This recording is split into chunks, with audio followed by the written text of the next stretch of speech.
Senate इंतखाबात 2018 से मुतालिक आपको बताएं, सिंध की नशिस्तों पर MQM टिकट का तनाज़ा किसी भी जमात के अंदरूनी मामलात का जिम्मेदार रिटर्निंग ऑफिसर नहीं है। MQM पाकिस्तान के मंसूर में राब्ता कमेटी को पार्टी टिकट का इख्तियार है, ये कहना है रिटर्निंग ऑफिसर का। इसी मामले पर बात करने के लिए हमारे साथ लाइन पर मौजूद हैं रहनुमा MQM पाकिस्तान फरोग नसीम साहब, उनसे जानते हैं मजीद। फरोग नसीम साहब, बहुत शुक्रिया आपके वक्त के लिए। कहिएगा, क्या अब हम ये कह सकते हैं कि डॉक्टर फारूक सत्तार अब MQM पाकिस्तान का हिस्सा नहीं रहे?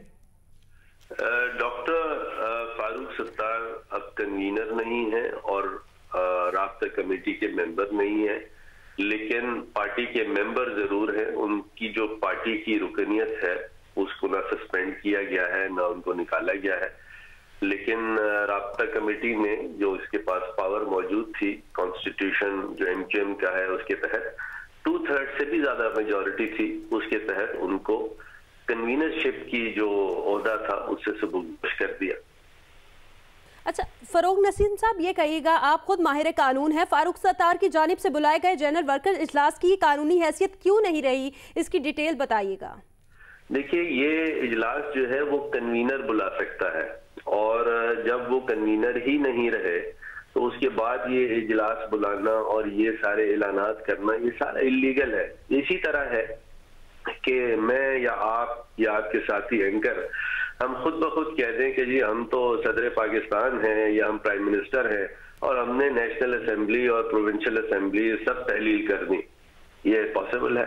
जब आपके पास वो ओहदा होगा तब आप करेंगे ना, जब ओहदा नहीं है, खत्म हो गया, उसके बाद आप ये पावर एक्सरसाइज नहीं कर सकते।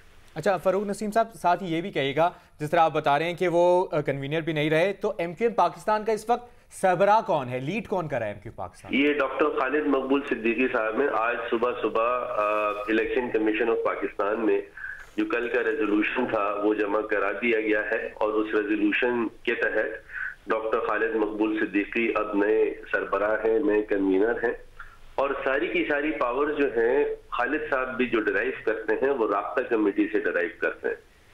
अच्छा फरोग नसीम साहब, एक अहम सवाल कि फारूक सत्तार ने इंट्रा पार्टी इलेक्शन का ऐलान किया है, आपके मुताबिक MQM के दस्तूर में इस तरह के फैसलों का इख्तियार राब्ता कमेटी के पास होता है, फिर ये इलेक्शन किस तरह से होंगे, उनकी हैसियत क्या होगी?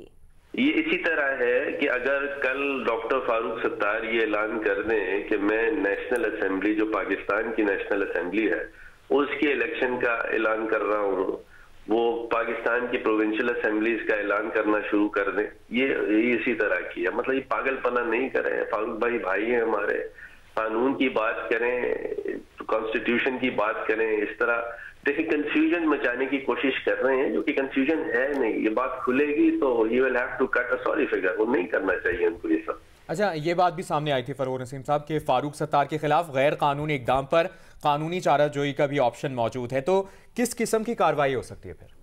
देखिए, हर तरह की कार्रवाई हो सकती है, लेकिन मैं आपको बताऊं, मैं तो आखिरी आदमी हूं।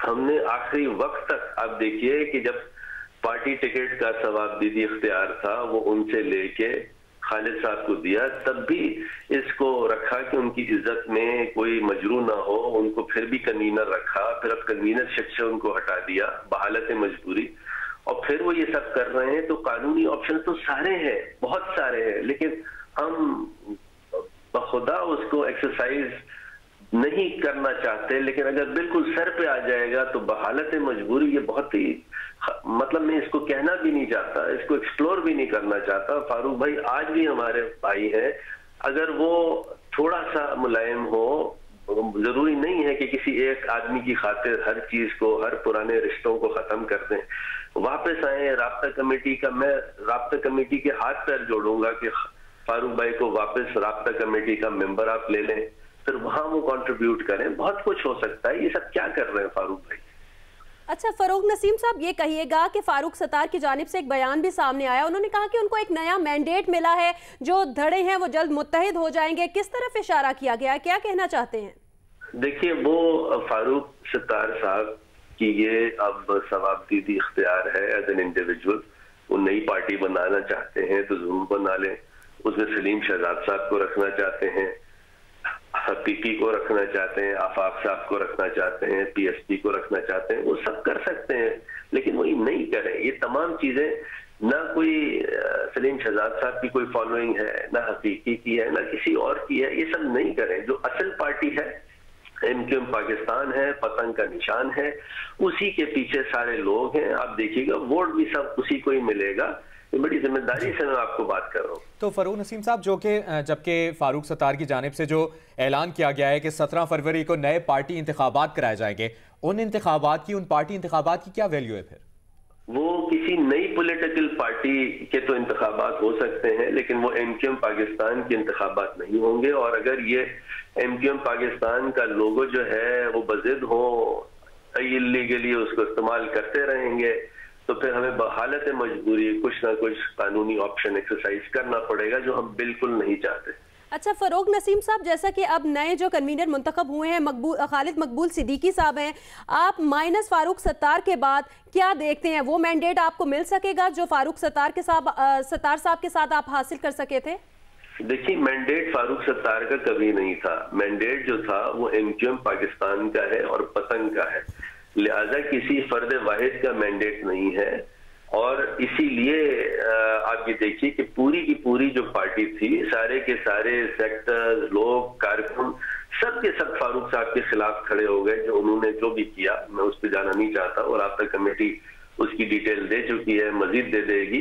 लेकिन फारूक भाई, आप ये नहीं करें, आप वापस आ जाए। मैं पूरी कोशिश करता हूँ, हाथ पैर जोड़ता हूँ मैं आपके, आप वापस आए। राब्ता कमेटी का, मैं राब्ता कमेटी वालों से कहूंगा कि इनको, मेरा ये हक नहीं है, लेकिन उनसे मैं कहूंगा, उनके दिल बड़े हैं, कि इनको एज ए मेंबर राब्ता कमेटी लें। आप ये क्यों कर रहे हैं? ये सब इलीगल काम है, ये नहीं करना चाहिए। जी, सेनेट इंतखाबात 2018 से इनकी नशिस्तों पर एमक्यूएम टिकट का तनाज़ा, इस मुतालिक हमारे साथ बात करने के लिए लाइन पर मौजूद थे एमक्यूएम पाकिस्तान के रहनुमा फरूक नसीम। बहुत शुक्रिया आपके वक्त का।